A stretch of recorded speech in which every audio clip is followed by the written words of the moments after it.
이야기를 설득력 있게 전달하는 능력은 꿈을 이루는데 결정적인 역할을 할 것이다. 당신이 자신에게 하는 이야기, 그리고 다른 사람들과 나누는 이야기가 잠재력을 살리고 어쩌면 세상을 바꿀 수도 있다. 안녕하세요. 나에게 힐링 책입니다. 오늘 소개해드릴 책은 카민 갤로 작가의 최고의 설득입니다. 누군가를 설득해야 하는 일이 있나요? 일이든 인간관계든 사람의 마음을 사로잡기 위해서는 아이디어를 이야기에 싸서 전달해야 한다고 작가는 말합니다. 그러기 위해서는 우선 자신을 설득할 수 있어야겠지요? 이야기의 힘을 통해서 여러분의 일과 인간관계를 발전시키길 바랍니다.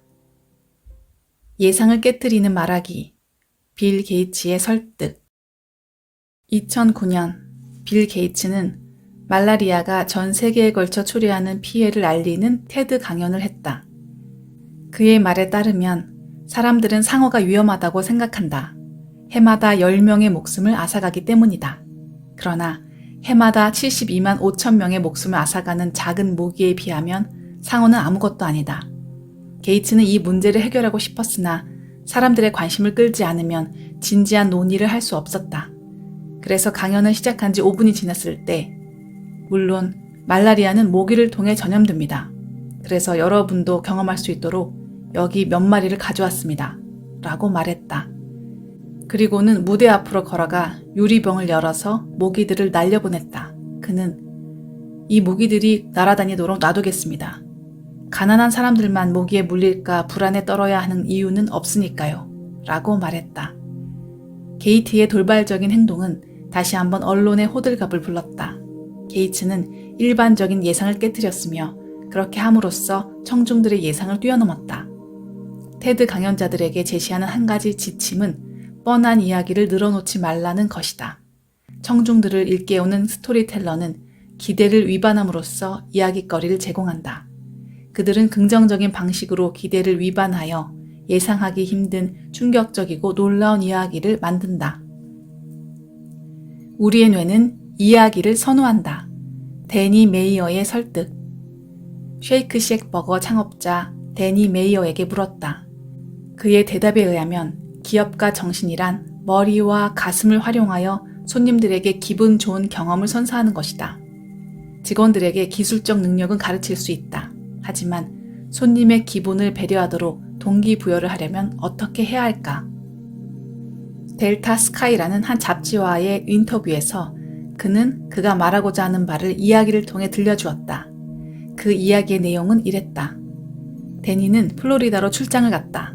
호텔방에 들어선 그는 긴장을 풀고 치즈버거를 주문한 다음 사랑하는 야구팀 카디널스가 플레이오프에서 샌프란시스코 자이언츠와 맞붙는 경기를 시청하려 했다.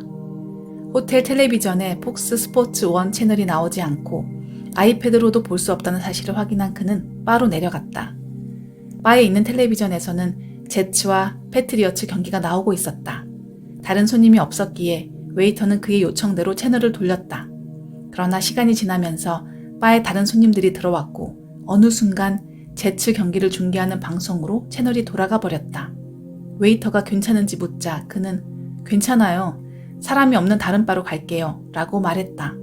그러자 웨이터가 아닙니다. 그건 옳지 않아요. 손님이 먼저 왔잖아요. 제가 처리할게요. 라고 말했다. 그는 리모컨을 갖고 와서 채널을 돌려놓고는 배터리를 빼버렸다. 그리고 리모컨과 배터리를 같이 그에게 건넸다. 그는 이야기를 하는 지금도 소름이 돋네요.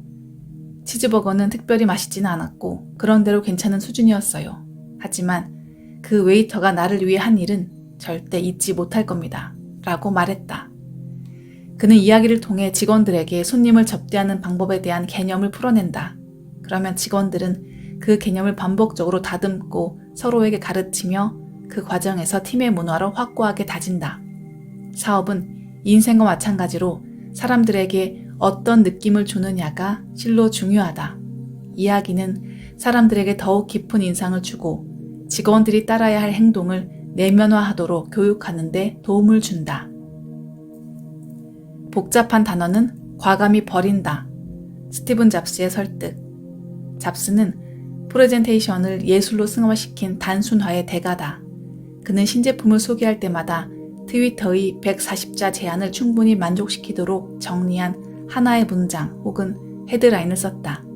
예를 들어 2008년에 뛰어난 휴대성을 지닌 맥북 에어를 소개할 때 한마디로 이 제품은 세상에서 가장 얇은 노트북입니다. 라고 말했다. 이처럼 그는 트위터 규격에 맞는 간단한 문구를 동원하여 메시지를 널리 퍼뜨렸다. 또 다른 사례도 있다. 2001년에 애플의 첫 mp3 플레이어인 아이팟을 발표할 때였다. 그는 저장 용량이 5GB라는 말이 고객들에게 무의미하다는 사실을 알았다. 그래서 이야기를 완전하게 만드는 메시지를 만들었다. 바로 1000곡의 노래를 담을 수 있다는 것이었다. 이야기는 거기서 끝나지 않았다. 당시 다른 mp3 플레이어도 1000곡의 노래를 담을 수 있었다. 다만 아이팟처럼 작은 기기는 드물었다. 그래서 잡스는 결정적인 문구를 만들었다. 1000곡의 노래를 당신의 호주머니에 라는 문구말이다. 그는 트위터에 바로 올릴 수 있는 간결한 문구로 많은 것을 말했으며 소비자들이 신제품에 대해 알아야 할 모든 것을 알렸다.